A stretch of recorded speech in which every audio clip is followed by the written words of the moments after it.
He was just trying to finish one last job and get home to his daughter. One wrong door, one quiet house, and a woman inside who owned everything except peace. Ethan Walker had learned how to move through life quietly, the way people do when they know no one is coming to rescue them. At 33, he was already tired in a way sleep never fixed. His mornings began before sunrise, packing a small lunch with careful hands so his daughter wouldn't notice how little there was, tying her shoes while she talked about school projects, and smiling so she wouldn't ask questions he didn't have answers for. That evening was no different, except for the rain. It came down steady and cold, blurring streetlights into long yellow smears as Ethan drove through one of the richest neighborhoods he had ever seen. Wide roads, manicured hedges, houses set far back, as if privacy itself were a luxury item. He had taken the delivery job last minute because rent was due and his daughter needed new shoes. When his GPS told him he had arrived, he pulled up in front of a massive modern house, all glass and stone, glowing softly against the dark sky. He double-checked the address, sighed, grabbed the package, and hurried to the door, already thinking about getting home. The door opened when he knocked, no resistance at all. Ethan froze. People like this didn't leave doors unlocked. He leaned in slightly and called out an apology, his voice swallowed by the quiet. Assuming someone had simply stepped away, he took 2 cautious steps inside to leave the package near the entry and be gone. The house smelled faintly of expensive wood and something floral. It felt too still, too empty for something so large. As he turned to leave, a soft sound came from deeper inside. Not a voice, more like a breath caught in the wrong place. Ethan stopped. His first instinct was to back out immediately, but something held him there. A strange sense that leaving without acknowledging the sound would somehow be worse. He cleared his throat and spoke again, softer this time. And that's when he saw her. She was sitting on the floor of the living room, back against a couch that probably cost more than his car, shoes kicked aside, suit jacket discarded like she had dropped it without thinking. In her hands was a broken glass photo frame, one corner cracked, her fingers dangerously close to the sharp edge. She looked up at him with eyes that were not angry, not afraid, just exhausted in a way Ethan recognized too well. For a second, neither of them moved. The moment stretched thin, fragile. Ethan felt painfully out of place, rain dripping from his jacket onto a floor that reflected the ceiling lights like water. "I'm sorry," he said quickly, the words tumbling out. "I thought this was a delivery address. The door was open. I didn't mean to—" He stopped, afraid of saying too much. The woman stood slowly, still holding the frame, her posture straightening out of habit, even though her shoulders trembled. "You shouldn't be here," she said, her voice controlled but quiet, as if loudness would make something break. Ethan nodded immediately. "You're right, I'm leaving. I swear I didn't touch anything." He took a step back, hands slightly raised, not in fear, but respect. She studied him, really looked at him, as if trying to decide what kind of man accidentally walks into the wrong house during a storm. He didn't look dangerous. He looked tired. The rain thundered harder against the glass walls, and suddenly the lights flickered. The house dimmed, then went dark, leaving only the faint glow of city light outside. For a brief second, the woman closed her eyes, like the darkness was the last thing she needed. Ethan stayed still. "There's a storm," he said gently. "I can wait by the door until the lights come back, if you want, or I can go right now." She hesitated, then exhaled, the sound shaky and human. "Stay there," she said. "Just don't move." Ethan nodded, standing near the entry as promised, unaware that the woman he had just met was Athena Hale, one of the most powerful billionaire CEOs in the country, and that this accidental step into the wrong house was about to change both of their lives in ways neither of them could imagine. Athena Hale had spent most of her life mastering the art of composure, the kind that made rooms quiet when she entered them. But standing there in the sudden darkness of her own home, she felt stripped of that control in a way that unsettled her far more than the presence of a stranger ever could. The storm outside intensified, rain slamming against the glass walls like impatient fists, and for a moment she stayed perfectly still, listening to her own breathing, reminding herself that fear was not useful. The man near the door had not moved an inch. He stood exactly where she told him to, his posture careful, respectful, as if he understood instinctively that this space was not his.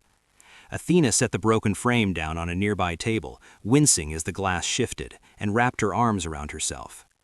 "You said this was a delivery?" she said, breaking the silence, her voice steady now. "For who?" Ethan swallowed, relieved that she was speaking to him like a person and not a threat. He explained the address, the app he worked for, how he took extra jobs when he could. He did not offer excuses, he simply told the truth. Athena listened, her mind still buzzing from the earlier betrayal that had driven her home hours ago, the kind that came not from enemies, but from people who smiled while planning your downfall. The board meeting replayed in her head, the careful words, the sudden shift in loyalty, the realization that trust, once broken, never returns whole. She rubbed her temples and felt the weight of exhaustion settle deeper. "The power usually comes back quickly," she said, more to herself than him. Ethan nodded. "I can wait outside if you want," he offered. "It's no trouble." Something in that simple sentence caught her off guard. No negotiation, no hidden motive, just an offer. She hesitated, then shook her head. "It's fine, just stay there." Minutes passed. The silence between them grew less sharp, filled instead with the low hum of the storm and the distant sound of traffic far below the hill. Athena sank under the edge of the couch, suddenly aware of how empty the house felt without its lights, without the illusion of warmth. "You don't look surprised," she said suddenly, glancing at him. "About what?" Ethan asked. "About this place. Most people stare." He shrugged lightly. "It's a nice house," he said. "But it's still just a house." The answer startled her more than she expected. People always reacted to what she owned, even when they didn't know who she was. Admiration, envy, calculation. Ethan showed none of it. She found herself asking questions she never asked strangers. About his daughter, about how old she was, about whether it was hard doing everything alone. Ethan answered without drama, without painting himself as a victim. He spoke about learning as he went, about missing his wife in quiet moments, about how being needed kept him standing on days he wanted to sit down and disappear. Athena listened, genuinely listened, her own problems shrinking not because they weren't real, but because they suddenly weren't the only ones in the room. When she spoke again, it surprised even her. She admitted she was tired, not physically, but in a deeper way that came from always being watched, always being expected to know the answer. Ethan didn't interrupt. He didn't try to fix it. He simply nodded, understanding that some things don't want solutions. The lights flickered back on suddenly, filling the room with brightness that felt almost intrusive. Athena blinked, her shield snapping back into place by instinct.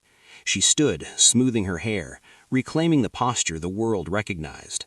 Security messages buzzed on her phone. "You should go," she said, not unkindly. Ethan nodded, already moving toward the door. Before he left, she spoke again. "Thank you for staying where you said you would." He gave a small smile. "Thank you for not assuming the worst." As he stepped back into the rain, Athena watched from the doorway, unsettled by a strange realization. For the first time in a long while, someone had seen her without knowing who she was, and instead of feeling exposed, she felt lighter.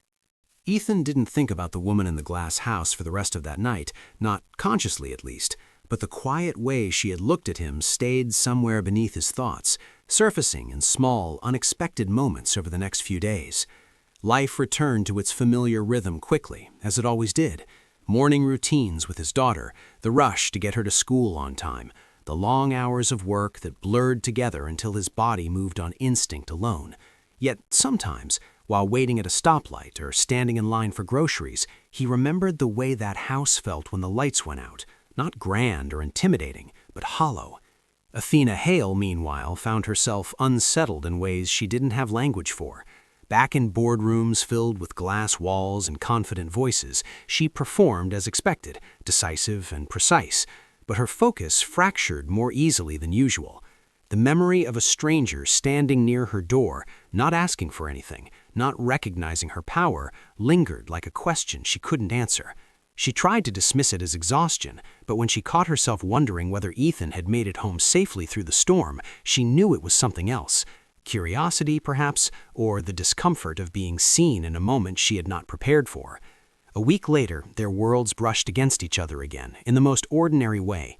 Ethan attended a small school fundraiser for his daughter, standing near the back of the gym, hands shoved into his jacket pockets, watching her run toward him with a smile that made everything else feel manageable. The room buzzed with polite conversations and well-dressed parents. Ethan felt out of place, as he often did, but stayed anyway because showing up mattered more than comfort. Athena entered quietly, without entourage or announcement, dressed simply, her presence unnoticed by most. She was there because she funded the scholarship program that kept the school running, a decision she had made years ago without ever setting foot inside. When she saw Ethan across the room, she stopped short. He was laughing at something his daughter said, his face softer than she remembered. He noticed her at the same moment, confusion flickering across his expression before recognition settled in. The air between them felt suddenly charged, like a secret only they shared. Athena approached slowly, aware of how exposed she felt in this setting, stripped of the walls and titles that usually defined her interactions. "I didn't expect to see you here," she said. Ethan nodded, equally surprised. "My daughter goes to school here," he replied, glancing down as she tugged at his sleeve. Athena smiled at the child, something warm and unguarded breaking through her usual restraint. For a brief moment, the noise of the gym faded. They spoke carefully at first, as if testing the ground beneath their feet. Athena asked about her daughter's classes. Ethan asked about her interest in the school. Neither mentioned the house or the storm, but the memory sat between them, shaping every word. When another parent interrupted to thank Athena for her generosity, Ethan's confusion returned, sharper this time. Names were spoken. Context fell into place. He realized who she was, what she represented, and embarrassment crept up his spine. The ease he had felt drained away, replaced by self-consciousness and a sense of imbalance he hadn't noticed before. Athena saw the shift immediately. She tried to explain, to say that none of that mattered to her in the way people assumed, but the words sounded thin, even to her own ears. Ethan excused himself politely, his tone distant, his smile practiced. That night, alone in her house again, Athena replayed the encounter, realizing too late that she had crossed into his life without his consent, even unintentionally. Ethan, driving home, felt anger rise alongside confusion, not because she was powerful, but because he wondered whether that night had ever been real to her at all. Neither of them slept well, both sensing that something meaningful had begun, even as it threatened to slip away before it truly existed. Ethan avoided thinking about Athena after the school fundraiser, but avoidance had never been his strong suit. The image of her standing in that gym, calm and composed, while the weight of her name settled over the room, followed him through his days like an unwelcome shadow. He told himself it shouldn't matter who she was or what she owned, yet it did, because suddenly every memory of that stormy night felt different. Had she stayed quiet because she wanted honesty, or because she already had more power than he could imagine? The questions irritated him, not because they were dramatic, but because they chipped away at the simple truth he thought they had shared. Athena, on the other hand, found herself confronting a discomfort she couldn't dismiss with logic or success. For the first time in years, someone had walked away from her not in awe or resentment, but in quiet disappointment, and that stung in a way she wasn't prepared for. She reviewed reports, attended meetings, signed off on decisions worth millions, yet her mind kept drifting back to Ethan's expression when he realized who she was.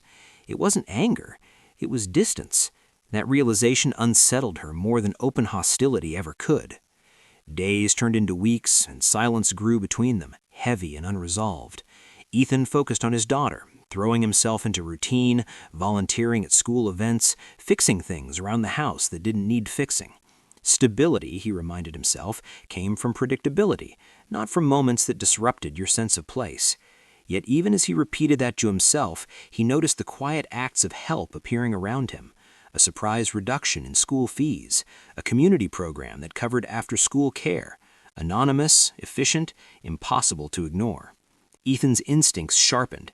He didn't like charity he hadn't asked for, especially when it came from someone whose world was so far from his own. When Athena finally reached out, she did it without intermediaries, sending a simple message asking if they could talk. Ethan almost didn't respond. Pride urged him to let it go, to keep his life uncomplicated. But something else, quieter and more honest, told him that unfinished conversations have a way of returning when you least expect them. They met in a small cafe far from her usual spaces, neutral ground where neither of them stood taller than the other. Athena arrived early, no assistance, no phone in hand, her posture less rigid than usual. When Ethan walked in, he paused, then sat across from her, keeping a careful distance. The conversation started awkwardly, both of them unsure where to place the weight of what had gone unsaid. Athena spoke first, acknowledging the imbalance between their worlds, admitting that she should have told him who she was when they met again. She didn't excuse it, she owned it. Ethan listened, his expression guarded, but he didn't interrupt. When he spoke, his words were steady, not accusing. He told her that what bothered him wasn't her wealth, but the feeling that the night they shared might have meant something different to her than it did to him. He valued honesty because his life didn't leave room for illusions. Athena absorbed that quietly, recognizing the truth in it. She explained that the night mattered precisely because she hadn't been Athena Hale, the CEO then. She had been just herself, stripped of expectations. For the first time, she admitted how lonely that felt, how exhausting it was to never be ordinary. The vulnerability surprised even her. Ethan didn't soften immediately, but the tension between them shifted, less defensive, more thoughtful. They spoke about boundaries, about respect, about how help can feel like control when it's given without permission. Athena promised to step back, to let Ethan define what he was comfortable with. Ethan, in turn, acknowledged that walking away without speaking had been his own way of protecting himself from disappointment. When they stood to leave, nothing was resolved in a romantic sense, but something essential had changed. The space between them no longer felt like a wall. It felt like a bridge under construction, fragile but possible. The weeks after their conversation in the cafe unfolded more quietly than either of them expected, yet the silence no longer felt sharp or unfinished. Ethan noticed the absence of unexplained assistance almost immediately, and though life didn't become easier overnight, it felt more honest, like the ground beneath his feet had steadied. Athena kept her distance as promised, resisting instincts honed over years to fix problems with resources and influence. For her, restraint was unfamiliar and uncomfortable, but it forced her to sit with her own emotions instead of managing them away. They exchanged occasional messages, nothing heavy, nothing intimate, just small check-ins that acknowledged the other person's existence without demanding anything in return. Over time, those small exchanges grew more natural, less guarded. Ethan found himself sharing ordinary moments, a story about his daughter losing her first tooth, a complaint about a long day at work, things he never would have thought worth mentioning to someone like Athena before. She responded with genuine interest, not as a benefactor or observer, but as someone learning how to be present without control. Athena, in turn, began sharing pieces of her life she rarely voiced, not her achievements or challenges at work, but her routines, the quiet loneliness of evenings spent in rooms too large, the pressure of being relied upon by everyone except herself. Ethan listened without judgment, the way he always did, and that simple acceptance slowly softened something in her that years of success had hardened. When they eventually met again, it wasn't planned as anything significant, just a walk in a public park where anonymity felt possible. Athena wore casual clothes, blending into the crowd, and for once she didn't feel like she was pretending. They walked side by side, talking about nothing in particular, and the ease of it surprised them both. Ethan realized he wasn't intimidated by her world anymore, not because it had shrunk, but because she had stepped out of it to meet him where he lived. Athena realized she didn't feel the need to perform or impress, and that realization brought an unfamiliar sense of relief. As their connection deepened, conflict emerged in subtler ways. Ethan struggled with the fear that caring for someone like Athena would eventually pull him into a life he couldn't manage, one that might destabilize the carefully built world he had created for his daughter. Athena wrestled with the implications of wanting something that couldn't be scheduled, optimized, or controlled. The stakes felt higher than either of them admitted out loud. One evening, after a long day, Athena showed up unannounced at the park where they often walked, her expression strained. She told Ethan about a decision she was facing, one that would require her to step back from daily control of her company, something her board opposed and the media would question. She admitted she was scared, not of failure, but of losing the version of herself she had built to survive. Ethan listened, then spoke with the quiet certainty that came from lived experience. He told her that survival and happiness aren't the same thing, and that strength doesn't disappear when you stop gripping so tightly. The words stayed with her. Days later, Athena made her decision. She restructured her role, not abandoning responsibility, but loosening her hold enough to make room for a life that wasn't defined solely by outcomes. The backlash was immediate, but so was the sense of clarity she hadn't felt in years. When she told Ethan, she didn't frame it as a sacrifice or a grand gesture, but as a choice she needed to make for herself. Ethan felt something shift inside him then, a recognition that this woman wasn't asking to be rescued or admired, only understood. In that moment, he allowed himself to imagine a future that wasn't constrained by fear, one where stability came not from avoiding risk, but from choosing trust. They didn't label what they were building, they didn't rush toward promises. They simply stood together in that uncertain space, aware that whatever came next would require courage from them both, and willing, for the first time, to take that step side by side. The house where everything had begun no longer felt like a monument to solitude, and Athena noticed that change the first evening Ethan came over intentionally, not by accident, carrying nothing but a quiet certainty she had learned to trust. The glass walls still reflected the city lights, the rooms were still spacious, but something essential had shifted. Athena had begun to live in the house instead of passing through it, leaving a book open on the table, cooking meals she never used to have time for, allowing silence to exist without treating it like a problem to solve. Ethan saw those details immediately because he was someone who noticed how people really lived, not how they presented themselves.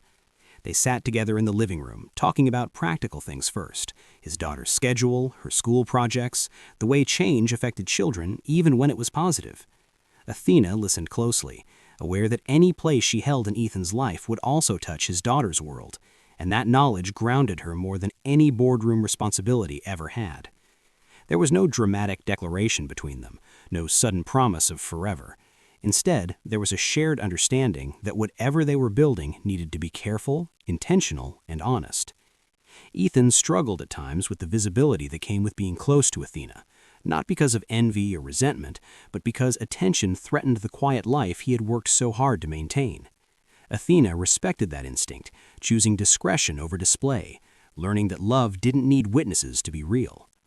When Ethan's daughter finally met Athena, it wasn't in the grand house, but at a simple park, where Athena knelt down to her level and introduced herself without titles or explanations.